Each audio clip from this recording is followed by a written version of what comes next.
This is Brian Gass with the Real Issues Podcast.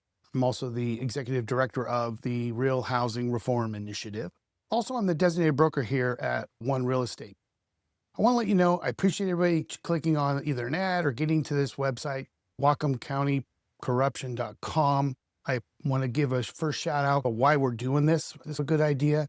I also feel in Washington State, we have real housing problems, and the only way we're going to solve them is if we talk about it honestly. So let's talk about why did I do this? Why did I pick this up? And I spent all my days and nights and away from my family about this whole investigation. And I'll tell you why. I think there's three truths that make up our housing problem in Washington State, okay? Washington State has some of the most restrictive land use policies that are out there.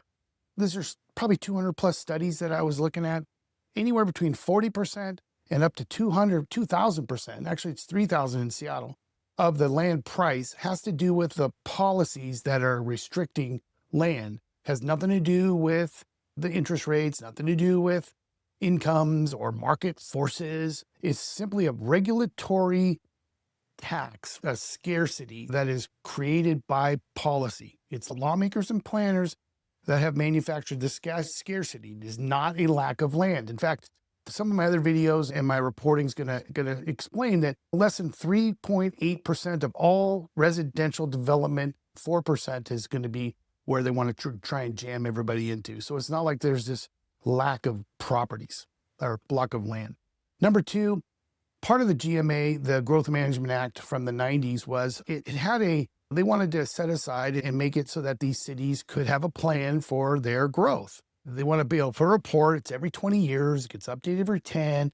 And essentially, it's probably the only source of fiction outside of sci-fi novels where most of it's 100% fake or 100% not real. I'll give you an example. There's a shell game that comes up with every comprehensive plan where they say, oh, there's this many properties that we have available for building. But they don't tell you that it includes wetlands, critical areas, sloped lands, sometimes golf courses, things that have nothing to do with land. It'd be like me saying, yeah, I got a $15,000 credit and I got almost all of it's available. When in reality, it's $100 is available. That's the same thing here. And so what happens is they convince everybody, they do this gaslighting job of saying, oh, this is what's there and this is what's available, when it isn't. Because I have been looking at what happened 20 years ago when Bellingham did their plan in 2005. It was a joke. They said they had capacity for 10,000 detached single-family home lots, right? They had 15 areas they said that they were going to expand, that they designated for growth, like in Geneva. Oh, what are you talking, like Northern Heights, places like Alderwood. Anyway, places in Bellingham where there's a map you can look at, but anyway, the places where they're gonna grow. That's where it's gonna happen, right? So guess what happened in 20 years in Bellingham, okay? Only 2,400 permitted homes were permitted out of 10,000. Didn't annex a single area. Population grew from 71,000 to 96,000. What do you think is going to happen when you have all this regular growth, 30%, and there's no property for people to live, right? What do you think is going to happen?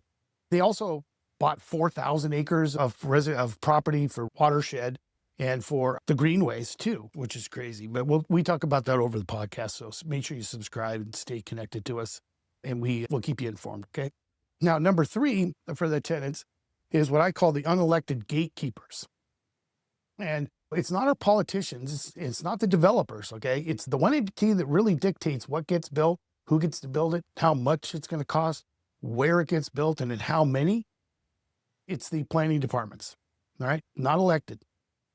Problem I'm having is they've amassed way too much power. As land becomes scarce, as policies become more strict, as more people are trying to work the game and make a living or have a house that they can, or any kind of residence that you want to live comfortably and be able to build a nice life here, all of those things are essentially controlled by the planning departments, and all of their decisions are subjective in nature. They're all subjective. It's a moving goalpost. There aren't any objective. They don't ever say, they don't say, hey, we're going to build 5,000 homes and here's how many homes we build. No, they do these big grand gestures and they can't hold them down to anything. And then what happens is there's no appeals. These departments have become almost like little mini kingdoms where they rule without any guardrails, any ability to appeal, right?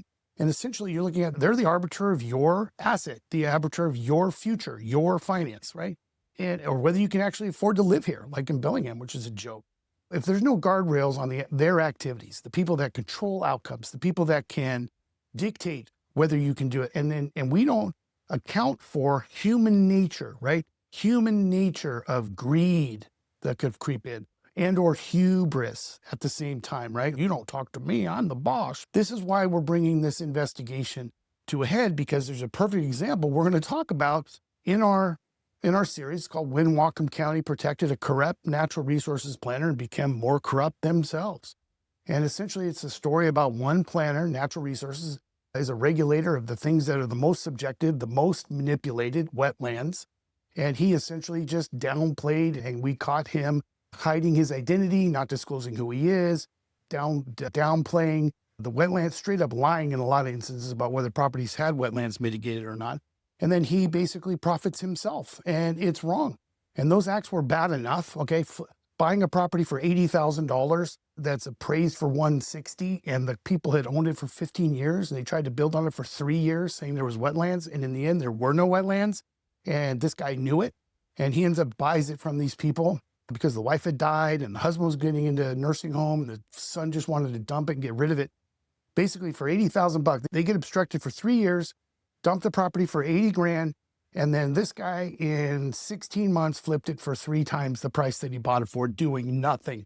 Said it was all wet for the last 3 years. All of a sudden, it's not wet when he goes to sell it. That's bullshit. Here's the thing though, the cover up is worse. So what happened on the cover up, and I'm going to tell you, this is flat out the truth. The cover up exposed the Whatcom County prosecutor and their process, which is already a compromised department, okay, or at least the prosecuting attorney himself are. I believe that their department conspired with the corrupt Whatcom County Planning Department to defraud at least 2 citizens of their assets and their money and their potential profits.